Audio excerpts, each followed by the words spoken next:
அவல் உப்புமா எப்படி பண்ணுறதுன்னு பார்க்கலாம். இன்றைக்கி வந்து பார்த்திங்கன்னா நான் சிகப்பு அவல் தான் எடுத்திருக்கேன். லைட்டாக வாஷ் பண்ணிவிட்டு ஒரு 10 நிமிஷம் கிட்ட ஊற வச்சுக்கலாம்.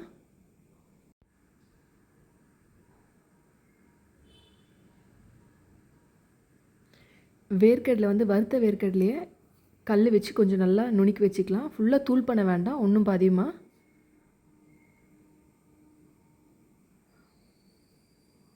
ஒரு 15-20 மினிட்ஸில் பண்ணிடலாங்க. இதை 15 மினிட்ஸில் பண்ணிடலாம். ஒரு பேனில் ஆயில் விட்டு கொஞ்சமாக சேர்த்துக்கலாம். நான் கொஞ்சம் அதிகமாக சேர்த்துட்டேன், அதனால் எடுத்துடுறேன். இதுக்கு வந்து உளுத்தம்பருப்பு கடலைப்பருப்புலாம் தேவை கிடையாது. கடுகு, சீரகம், வெங்காயம், பச்சை மிளகா, கருவேப்பிலை இது எல்லாத்தையும் சேர்த்துக்கலாம்.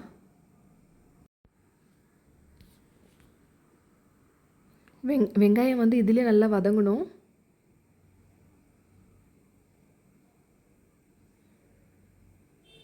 இன்றைக்கி கொஞ்சம் காரமாக எனக்கு வேணுன்றதுக்காக பச்சை மிளகா கொஞ்சம் எக்ஸ்ட்ரா போட்டிருக்கேன். உங்களுக்கு வேணால் கம்மி பண்ணிக்கோங்க.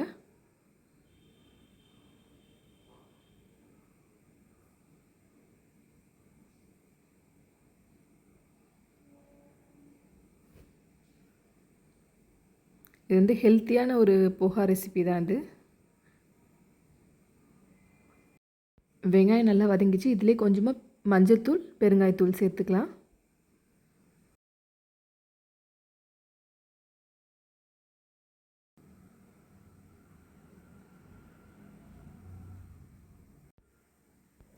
வறுத்த வேர்க்கடலையும் சேர்த்துக்கலாம். இதுக்கு கூட பார்த்திங்கன்னா நம்ம முருங்கைக்கீரை பொடி சேர்க்க போகிறோம். 1 ஸ்பூன் முருங்கைக்கீரை, வெறும் முருங்கைக்கீரை பொடி. அது எப்படி செய்யுதுன்னு ஒரு குயிக்காக சொல்லிடுறேன். ஒரு பேனில் காய வச்ச முருங்கை இலை, அது கூட காஞ்ச மிளகா, பெருங்காயத்தூள், உப்பு இது மட்டும்தாங்க சேர்க்குறேன். கடலைப்பருப்பு, உளுத்தம்பருப்புலாம் சேர்த்து அரைப்போம் இல்லைங்களா, அது மாதிரி சேர்க்கலாம். நான் இன்றைக்கி ஒரு கட்டு கீரைக்கு எனக்கு கொஞ்சமாக தான் பொடி கிடச்சிது. இந்த பொடி வந்து பார்த்திங்கன்னா சேப்பக்கிழங்கு வறுவல், எல்லா வறுவலுக்கும் யூஸ் பண்ணிக்கலாம். இந்த மாதிரி உப்புமா வெரைட்டிஸ்க்கு, பொரியலுக்கு எல்லாத்துக்கும் சேர்த்துக்கலாம். இப்போ கொஞ்சமாக இதில் ஆட் பண்ணிக்கலாம்.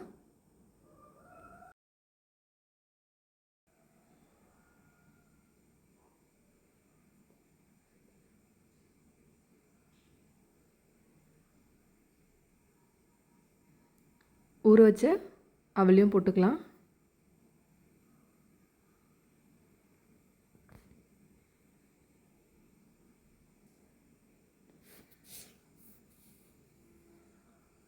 தேவையான அளவு உப்பு,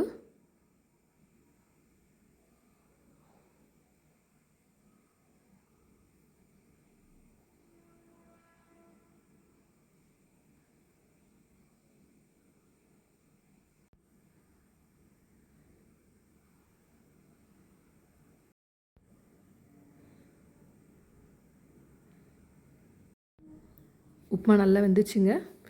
இறக்கும்போது கொத்தமல்லியும் பாதி லெமன் புழிஞ்சு விட்டுக்கலாம்.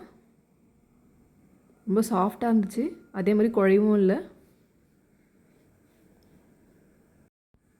கண்டிப்பாக நீங்கள் ஒரு வாட்டி இந்த மாதிரி ட்ரை பண்ணி பாருங்கள். வறுத்த வேர்க்கடலை இருக்கணும், முருங்கைக்கீரை பொடி செஞ்சு வச்சுக்கணும் ஆல்ரெடி. இது இருந்தால் ரொம்ப சிம்பிளாக பண்ணிடலாம்.